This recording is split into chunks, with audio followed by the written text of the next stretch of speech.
called Daughters, which Anne Bancroft, I think, optioned up. And she played the mother. And she didn't have any lines, and she would come on stage, eat, and every time there would be arguments, she would leave the stage. And so what happened was she would leave as promptly as she was supposed to, and she started to get laughs. And she was eating spaghetti, and she started to play with the spaghetti. And the audience was laughing and laughing and laughing. And so the other actors complained to me, "Your mother is killing the scene. It's got to get off the stage." So I go to my mother and say, "Mother, you can't do that. You've got to get off the stage. I mean, the play has to go on. We can't stop. It's not a one-woman show." She said, "But the audience loves me." I said, they do love me, but the other actors I hate here. I said, "And I'm going to keep the company happy." I said, "You can't do that." She was like, she didn't take it very well. Well, I'm sure. The mañana came out. Yeah. But the mix didn't say who paid the bills. The what? It's the audience who paid the bill. What do you mean pay the bills? You know, the people buying the tickets. Oh, yes, of course. And the audience loved her, so. The audience loved her, right. Olympia, how did you manage with your acting career and Luis's acting career? How did you manage to find a balance between two actors, raising a family, having a theater company? I mean, it's hard enough for any couple to raise children and survive and move forward and whatnot. But when you have two artists. Yeah. Well, I've been asked that question a lot. And I'll tell you, I think it's because of Louis. Louis doesn't have things like a man doesn't do this or this is what a woman does. That doesn't exist. He just does everything. He'll do, when I was working, he did everything. When he was working, I did everything. He grew up in a family of 7, in Chicago, the South Side. His mother was what the Italians call a morta bomba. Oh, she was quite a piece of work, his mother. I'm so sorry I never met her. She was really a mountain lady. She was something else. Matter of fact, we went back to Yugoslavia, to the mountain. We walked up the mountain, and all of a sudden we hear this, Luca!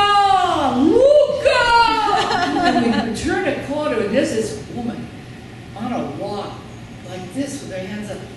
They remembered him because during the war, he would put the packages together, and after the war, he would put packages together for them and send them. And he was the one that his mother made do that, and they remembered him. And it was a really. So he didn't have, and so he grew up with a woman who was very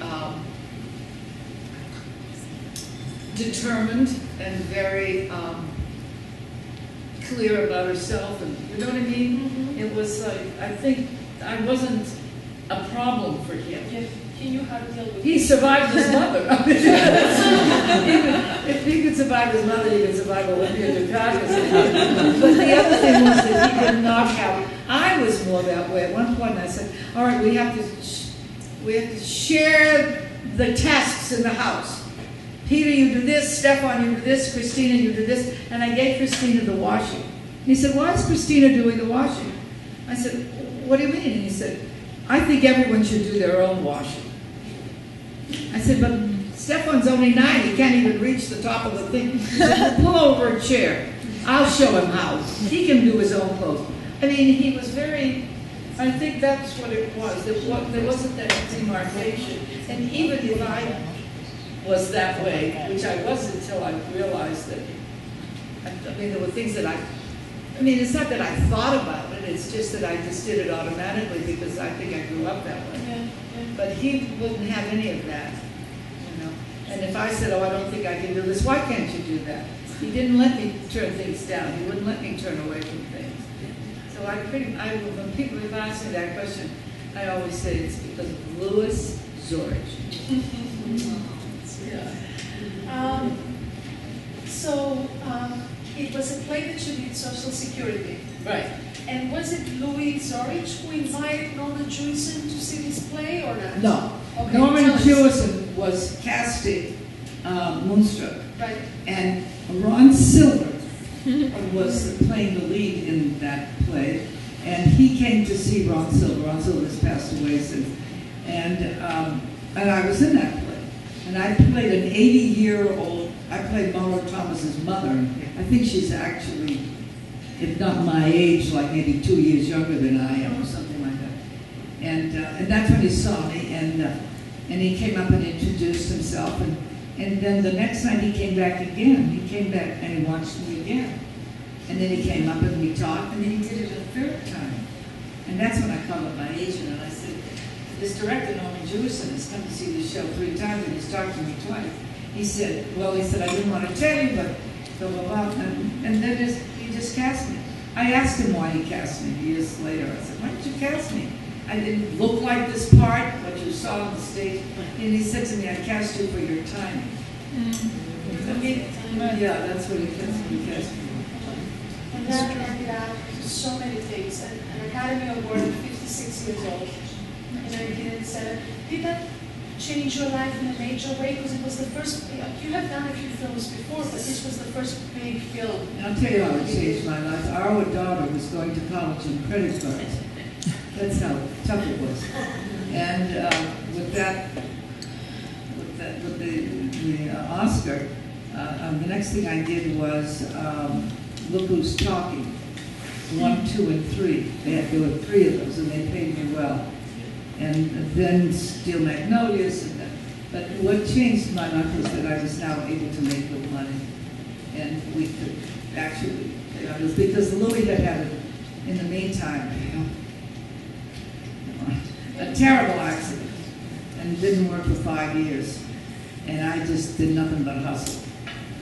I hustled and hustled and hustled. And also, somebody was here today who was producing, what was the television show that we decided?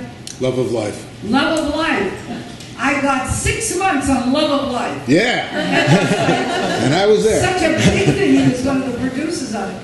wow. And it was such a big thing that I did that. I was doing Love of Life. I was teaching at NYU, and I was running the theater. I mean, I was like, And Olympia. Delio.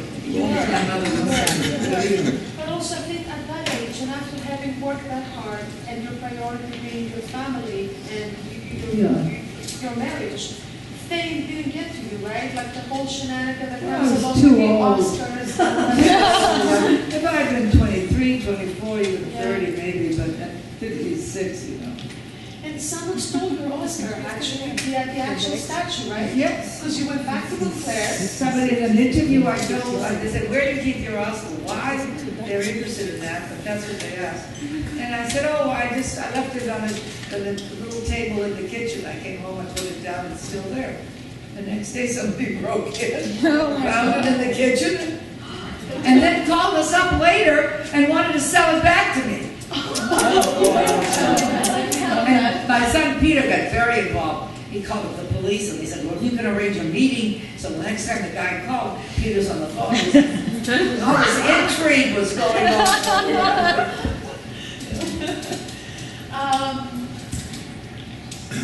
So the same year that you won the Oscar, I want to bring up, because we talked about your cousin Michael Dukakis, that so many people think he's actually Olympia's brother, but he's not. I don't even correct people anymore. Yeah, my brother. But it was the same year that he was running for the nomination for the Democratic Party. I called it in 1988. I called it the year of the Dukakis. Sure was. Incredible year. How do you explain something like that? Yeah, because he was also the child of immigrants, first generation American, right? First generation, one's running for president, the other gets an Oscar. So it's like education. His parents are all about education. And the other thing was, it's interesting with Michael. Every time we'd always get together on Thanksgiving and on Christmas, how the families get together, and you'd sit around the table and you'd talk about something. We always talked about politics and social issues, and you had to have an opinion. They'd be talking, they'd turn to Olympia. So what do you think? You have to speak up. You have to have an opinion. This is interesting. Yeah, it was really interesting. And then you had to be polemic. Then you had to fight for it. Well, I thought you said that one. didn't you say that? Well, why are you backing? I mean, it's like, then you had a fight for something. I mean, it was like, you just couldn't eat your jerky, you know. It had all these different things that were going on. But I think you end up doing the same because I spent Thanksgiving a couple of years ago with you and the family. And I fight with my son Peter. Well, yeah, you and Peter were at it about politics and the Democrats and the Republicans and so you can't help yourself. Okay, what do we have next? After all these parks and after doing such a variety of roles and working pretty much all around the world, not just in the States, what do you look for in a park? What is it that makes you say yes? What is it that makes you say no? Well, it has to have an arc, what I call an arc. There's a start someplace, you go through something, and you come out with someplace. And it doesn't have to be happy or triumphant or anything like that. It just has to have some. That's good. That's better than a little rally.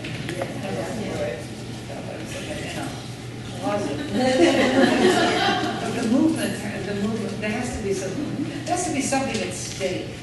And if there isn't, I don't do it. Okay. Do you want to share? Unless they pay me a lot of money. That's not true. I have done things only for the money. And I thought, okay, well, this is no good, but they pay me a lot of money, and let me just go there, close my eyes. That's what Louis would say. Can't you just see, Louis would be willing to do something much more than I would. And he would say, can't you just ignore that? Just ignore it. You don't have to ignore it, but I can't. What do you mentioned Shirley MacLaine on our way here. Oh, She's yeah. a behind the scenes story from Still Magnolias. Yeah. Okay. Oh, Shirley MacLaine, I don't know how many of you, how much you know about Shirley MacLaine. She's an incredible performer. I love her too. Oh, she's incredible. She sings, she dances, she acts, she does everything. So we're playing in the movie, and we're like together, you know.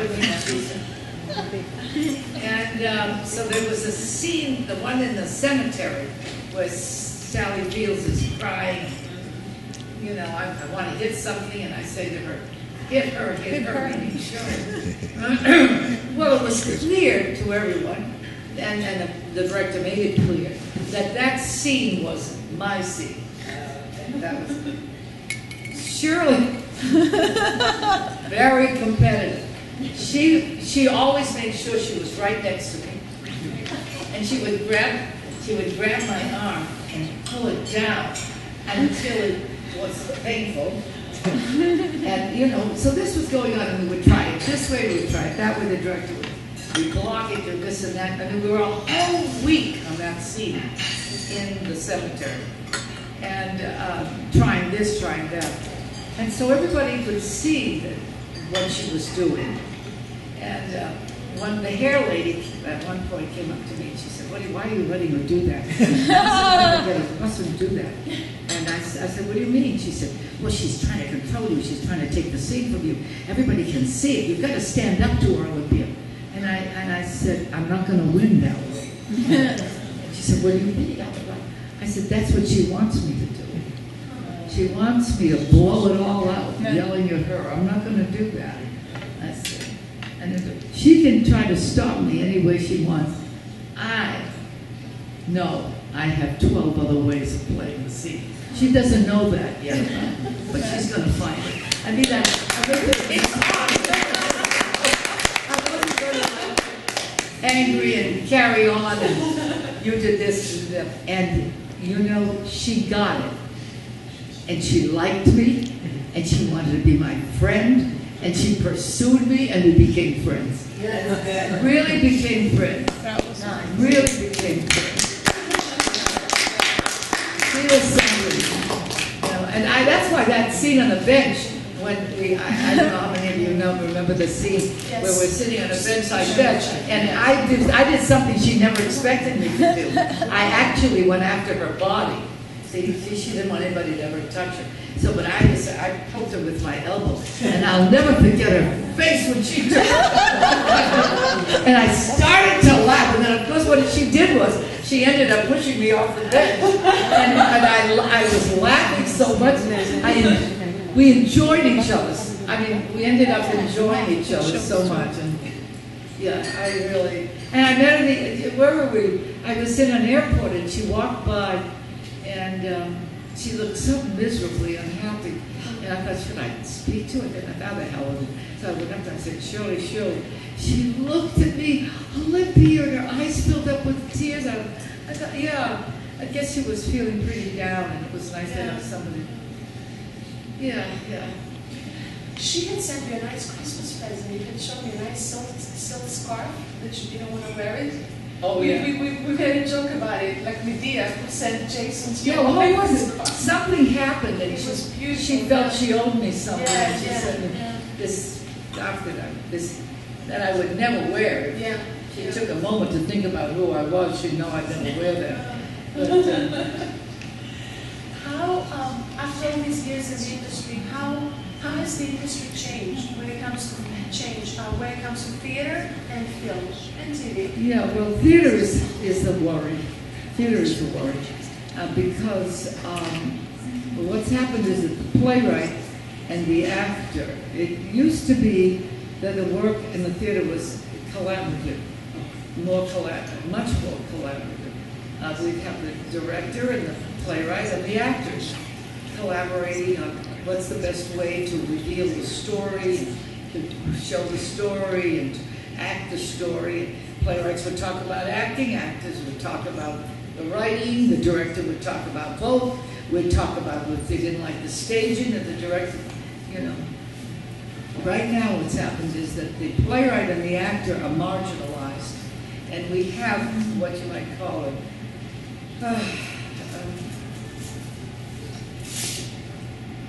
it's almost like there's an expression in movies called the auteur theory. The auteur theory is where the author is the dominates, and the author in films, of course, is usually also the director. He writes and they direct. You've heard so many, directors, they write their own. But in theater, that's not the case, although there are some writers who direct. John Patrick Shanley does, Neil Pepe does, not Neil Pepe, Neil Dubuque does. There are a bunch of them that do that. But for the most part, so these directors, what's happened is they become like the top CEO because it's become very corporate theater. And it's especially bad in not-for-profit theater. You can understand in the commercial theater that kind of stuff goes on, but in not-for-profit, which is supposed to be about the quality of life in a community, and that's the theater's aim is to enhance that quality, to be part of making that happen. That this is so it's become the director's vision of this play, and it's become, that's what it is. And actors now, unfortunately, are even being trained just to have to have skills to do what the director tells them to do. So you go into rehearsal now, and the actors are just standing around. Mother Courage, the actors just stood around waiting for Tony Simonis, by the way, who's Greek, who was a student of mine a million years ago. Tell them what to do. And I said, doesn't this bother you, Tony, that they're just standing around waiting for you to tell them what to do, and this and that? He said, yes, but because I don't always know what they should be doing. So that has happened. And as I say, it's really affected playwrights as well. Because now, for example, directors don't want actors to talk to playwrights. You only talk to the director. The playwright cannot talk to an actor. You used to be able to have conversations. Now you can't have conversations anymore with playwrights. So, and of course, there are a number of people concerned about this and talking about it, and et cetera, and I shoot off my mouth whenever I'm asked.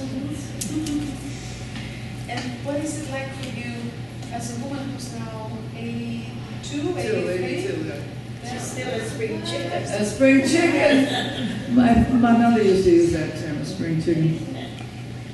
Well, you know, aging is not, what does it say? Aging is not for wimps. It's not a sissy.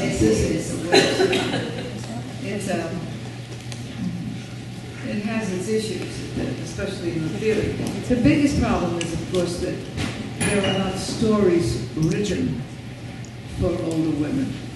The main audience, for example, in the movies, are young white men, 17 to 32 or something. That's the market. That's the strongest market. So, of course, those stories that those men are interested in are the ones that get done the most. It's not that Hollywood doesn't care about women's issues. They care about making money. And what's going to get people into the theater is what matters to them. And older people tend not to go that much to the movies. And now especially, of course, there's so much. You can sit home and wait for the, you know, the DVD to come your way. And that's... So between the storytelling and the age and going to the movie theater and the price of these tickets now, which are extraordinary, older people who have to watch their money prefer to wait for the DVD, and you know what kind of money they're going to make off of that. The regular marketplace, 17 to 30, as I said. They'll go with their buddies to see a movie. If it's really great, they'll go with their girlfriends. You know, that's 2 times. Then they'll get a DVD and have a party with it, etc., etc. But that's so much of it is so market driven. Why the European films? Evidently, it's different. I mean, you see the older British actresses. There are good parts for them in British films. Also the French and the Germans. With the Italians, unfortunately, are having a very rough time of everything, theater and film. One of my last questions before we open it up for the audience is, you have done so much. Is there anything you haven't done yet? Any new projects that you I've haven't never done? fallen out. I've always wanted to jump out of an airplane. The moment you said that, I thought that was the one thing. I'd love to jump out of an airplane. Okay, remember George Bush? He did that. Oh, yeah? Oh, that's right, he did that. Yeah, George Bush, the father. Yeah, the father. Yeah, and Shirley Jones wanted to do it for her kids' time. Who? Shirley Jones, for her 80th birthday. Yeah? And she wanted to do a parody for kids. Yeah. I did it for my grandfather's 100th birthday. It was very nice, actually. Yeah, it's very I'll let you tell us, because I know this is important to you, about your Greek workshops and teaching at La Mama and a new project that you have coming up pretty soon. Oh, well, I did. I've done a lot of Greek plays, and in the past couple of years, I did Electra twice, and both times, the Electra, the Grossophus, and the Orestes was just, oh my God! I thought, what is the matter? And this was a new translation adaptation by Timberlake Bertzenbaker. She's a Brit, and the chorus was one person. So I mean, I played that. I've done the song. I've done Clytemnestra, and I actually, when I first came to New York, I did Chrysosthenes in the park of all parks. So now I'm doing the chorus, of course, and I love the chorus. I love the part. I love what it's about and everything. And I'm watching these American actors struggle with it, and I'm talking about good actors, very talented actors, just failing miserably on thinking this shouldn't be. We are better prepared to do the Greeks than we are Shakespeare. You know, we should be able to do this. And so I decided that I was going to, I'm going to try to figure this out. So I did a workshop at Michael Howard's studio. That didn't go too well. Partly because most of the students there just wanted to do TV. So then some actors came to me and said, well, would you do a workshop? I said, yes, but I want to do the Greeks. I said, I don't want you to pay me. I want to be able to walk in and everybody learn. Now, usually when you teach, you do scenes and monologues. And I said, no, we're not doing that with the Greeks. We're going to do the whole play. And that means we got like 8 people. That's all. There's 8 people in this workshop. And you can have people who audit, and I wanted musicians there. So you can have 8 people, and then anybody who wants to audit, I don't care. So I did, one year I did one, I did another one. And then, this most recently, I went down to the Dallas Theater Center and worked at the company, a wonderful company there. And I was there for a week, and we did Electra. I mean, I'm prepared to do Electra, Hecuba, and Agamemnon, all the 3 plays, because I've been in all of them several times. So, and that it was really very encouraging, and I felt like I had gotten hold of how to approach it, and so then I decided I was going to send out to other theaters that had companies. I did know about 9 of them. They're getting fewer and fewer in America. And I got a bite from 2 of them. And so I'm going to go and work with those 2 theaters. And it's really, for me, wonderful. Because I think I got a hold of how to present the play, and also what are the specific acting experiences and where the actor has to think, and what aspects of themselves they have to be able to access to do those plays. And as if that wasn't enough, you do work with victims of domestic violence, you volunteer for the Alzheimer's Association, the Theater of the Oppressed, we were talking about this Right, already. the Theater of the Oppressed. Do you want to share a little bit of that, about that, and then we'll just come Right. to you guys. So the Theater of the Oppressed is an interesting group of people. I mean, the people who run it are, I don't know, half saints, half truck drivers, because you have to be able to work hard in that kind of job. And what it is they create pieces for different populations, oppressed populations in the city. And now we're talking about people who are homeless, people who have alcohol and drug issues. We're talking about people out of prison. We're talking about people with transgender issues. This is, and they create a piece, and they go to the social service that relates to those different populations, and that social service promotes them. What's interesting about them is that the actors themselves are all ex-drug addicts, serious sexual issues, homeless, they've been in prison. I mean, the actors themselves. And I couldn't believe it. I mean, getting up there and trying to do it, wanting to be actors and trying and having such obstacles. And when I read about them, I called them up and I said, look, I think I can be helpful to you. Would you like me to come? And so I did. I've done 2 workshops with them now, and I think I'm being helpful to them, and it's making me feel really, really good. Yeah, it's quite a thing to see actors who've been so beaten up and stuff try to stand up again, And I think that's what moves me about them. I think it takes a lot of courage what they're doing, and so that's what I do. That, yeah. All right, we could go on for hours. I know. But I'm I'm pretty sure a lot of you guys have some questions. Is available to us. So let's get some questions from you guys. Anybody?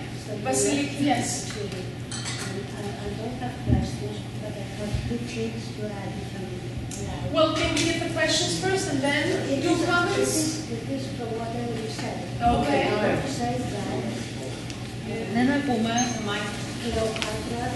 don't know. Can you talk into the mic? I speak louder. Really loud. Victoria Theophorou, as a teenager, was in jail. And she was beaten so hard that she lost her hearing since she was very young. And she wrote a book, Stratopeda Gynekon. This is the book that Believe Theology is based on, Stratopeda Gynekon, and Victoria Theodore, we I interviewed know her her. very well. Yeah. And the second thing I want to say is that rose statue was translated into Greek by Nikos Panias, a poet who lived in New York all his life, and it was performed by Melina Mercouri at the Court Theatre. And the third thing I want to say is you said that you didn't have any good friends. Look how many. Good luck. Thank you so much, thank you. That's my favorite line. It's from the rose tattoo. When Triαντάφυλλος στο στήθος. Yeah, right. The title, the Greek, was Triαντάφυλλο στο στήθος. A rose on your chest. Yeah. rose tattoo. And what Kunis had to carry through was a very progressive and very inventive director and theater. He was, he did. Yeah. But thank you. Vasilia, do you have a question? Yes, that was a lovely talk, and I love all the interesting information and all we got to hear from you. My question is, I've worked with the Theater of Dukakis I took a Joker training, and I love their work and what they do, and how they're so involved with human rights. And I was wondering, do you have something coming up with them? If you can answer that The question. Theater of your Press. Do you have a project coming up anytime soon with them? Am I going to go and do a workshop with them? Yeah, I do have something. It's coming up in a couple of weeks. And are you working with the actors, or is it? No, I go in and I coach. I see their work, and then I try to improve it. I try to help them with it. And how do you see them? Because there are people who are in the LGBT community, homeless, HIV. Yeah, a lot of it. How do you see their reaction to your coaching? I have to tell you, it's very positive. It's very positive. I actually see them beginning to change. I mean, I've only done 2 workshops, but I've begun to see them change. They're functioning more as actors as opposed to performers, as opposed to trying to get people to like them, as opposed to, and I'm getting them to take themselves and their work, not seriously, but not to throw it away like that. To grow in But to have some pride in themselves. They don't have to pander. That's what I don't like. To see they're so hungry to be there and to do that they tend to do too much or not really focus in on what the story is and who the character is. They tend to perform and want to please and want to feel good about themselves, and which I understand. I understand the need for all that. But the real way to feel good about yourself is to have a focus for your work and something that you care about and believe in, and things like that. I feel that you probably know that already, but the way you connect is very powerful. Like I understand how that would make them grow in integrity. Oh, well, So great. I do believe that you're really helping them, that community. Oh, And that's you. such a huge community to help in New York. Thank you. So thank you for doing that. Yeah, I am. I'm doing it. Yeah. Anyone else? Yes. Yes, you're so amazing. I'm an actress and stand-up comedian, and I've been doing this for about 14 years. I had another career as an accountant before that. I gave it all up to do this. I'm passionate about it. The stand-up is a bit of a different animal, and I'm able to make a little bit of a living doing that. The acting has been a big challenge. And every day is a struggle, because it's like you're submitting for this, you're looking at the trade for that. It's like every day's like ABD. And I decided that I really would like to do a one-woman show. Good. Based on my great-grandmother, who came from, sick great-grandmother, came from Cyprus, Ellis Island, the whole story with her family. She raised me, so I knew a lot about her. What advice would you give me in terms of pursuing this, and So I starting to write, think- obviously. I think not sitting around waiting to be chosen is a very good place to be. Just to think like, that's what happens. Yeah, yeah, sure. It's the rule. I mean, she was writing something so people could choose her instead of writing something that she wanted. So picking and deciding that you're going to do a show, a one-woman show that you care about, that matters to you, I think is important. I think it's important to get together with your friends, the other actors, and once a week, sit down and read a play. Read a play, just take one author and read all the plays. Like take Ibsen and read all his plays, take Chekhov and read. I mean, something that, and so that you can stay connected to the reason why you want to be an actor. Because this business is so disempowering. So you have to keep going back to the work. Just keep your so you should stay intact as a human being. You know, that's what it is. So that's what drove me to have companies. I mean, when I felt, the last company, the one out, the whole theater that she mentioned, the one that went for about 20 years, I felt I was doing commercials, I was doing this, I was doing that. What the hell did that have to do with anything? Yes, I was making money and it was good to, but I felt like I needed to, and the only way I knew to do that was to get in a room with like-minded people and start something. And you start off with readings, and then you can maybe open it up to, you can find, sometimes, for example, well, it's no longer there anymore, but it used to be that you could find, say, a bar or that on a Thursday night or a Tuesday night would welcome a group of actors to come in and read popular plays. You just get up there with a script and you read it. And people, you just keep trying to get yourself in. Just keep finding ways to get in with like-minded people. You can't do it alone. Anyhow, you don't want to do it alone. You want to work with other people. You want to be in a room with other actors. But that's what I would say. Just keep. Don't let the business define you. Don't let them tell you by its indifference that you're irrelevant. But the thing is, just do it. Yeah. That's it. Let's do That'll it. work. Yeah. Anyone else? We're good with questions? Does anybody have anything they want to share? Yes. Hello. I come straight from Greece. I'm a singer, I'm a soprano, and we're very proud about you in Greece, that you're Greek and you succeeded in New York. And I was wondering whether you ever considered of a project that you could help the world have a better idea about the Greeks and the Greek culture, because we all know what is Greece now is having with their με την εικόνα της, πώς θα πούμε. With the image of the Greek, would you ever do a project to help the Greek? So she's a soprano from Greece who's now in New York, and she says that everyone in Greece is very proud of you, being of Greek background. Oh, nice. Oh, that's nice to hear. When we say your name, it's really very special for us. Right, Yes. yeah, absolutely.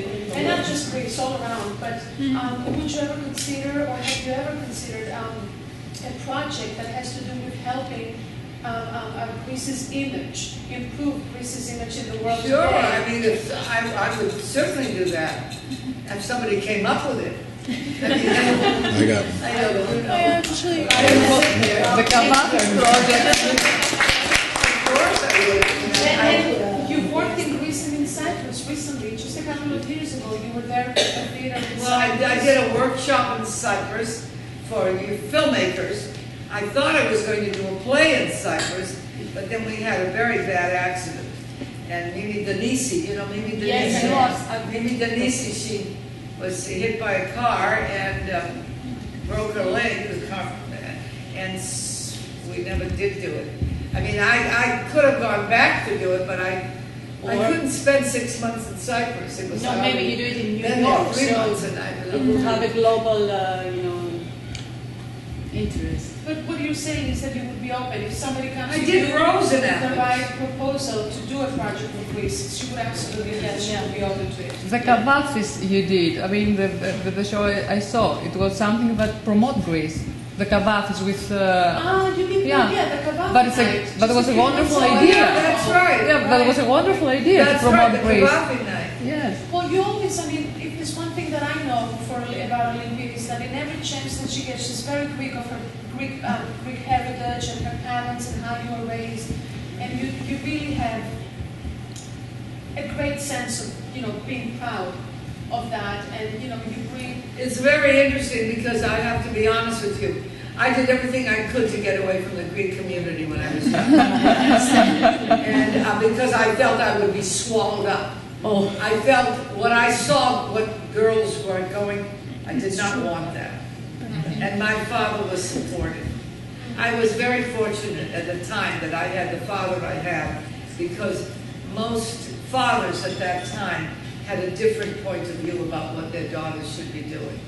I said to my father at one point, I don't want to go to the Greek church anymore. I don't like the priest. And he said, why don't you? I said, he's arrogant. I don't like it. And he said, okay, what do you want to do? I said, I want to go to the Salvation Army with my friend Miriam. He looked at me, he said, all right, go to the Salvation Army, but on Sunday you have to talk to me when you come back. I mean, he was, you know what I mean? He had a different, I was very fortunate. I realized that. But I wanted out very quickly. And I did not want to be defined the way I saw other young women being defined. And did I formulate this in my head? No. I had a gut reaction to it. And I think that may have been the magnifico a little bit. My mother. My mother was very, nobody told my mother anything. She would, the way she would identify a woman, she would say, sigo, grazie. She's told to get up, she gets up, she sits down. Yeah. And that was my mother. You don't do that with my mother. You don't say sigo, grazie. So, I mean, did I do it? I don't know. It was a combination of my parents, But it was, I did see that I did not want. Want to go and I saw what the boys were getting, and I saw what the girls were getting, and I wanted nothing to do with it. And I was very involved with sport, which is, I think, another thing that, for whatever reason, I loved sports. I had no problem competing. I loved to compete. It didn't bother me. I wanted to win. It wasn't a bad word. Winning wasn't a bad word. If there is fair play, is the most beautiful thing to do. To want to win. Yeah. It's one of the most beautiful things to want to do, to want to win. I think so. If it is fair play, though. I think so. Olympia, you are an inspiration. You're an amazing woman. You're an amazing actor. You're an awesome Greek. You're the best maniatisa ever. And we love you. We are so proud and so fortunate to have you in our lives and to have someone like you who presents us all around the world. We love you.